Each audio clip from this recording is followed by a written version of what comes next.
Between 1905 and 1912, as production companies were making more money from their films, some built larger studio buildings to replace the earlier open-air stages and cramped interior studios. Most of these had glass walls to admit sunlight, but also included some type of electric lighting.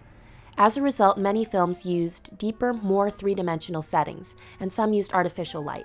At the beginning of the Nickelodeon era, many fiction films were still using painted theatrical-style backdrops, or flats with some real furniture or props mixed in. Over the next several years, however, more three-dimensional sets without painted furniture, windows, and so on came into use.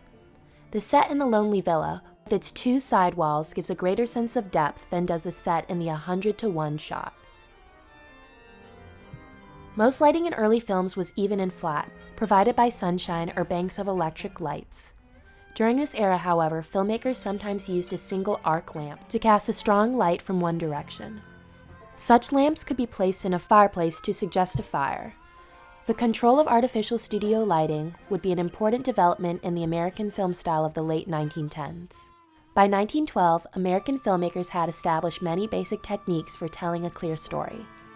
Spectators could usually see the characters clearly and understand where they were in relation to each other, what they could see, and what they were saying.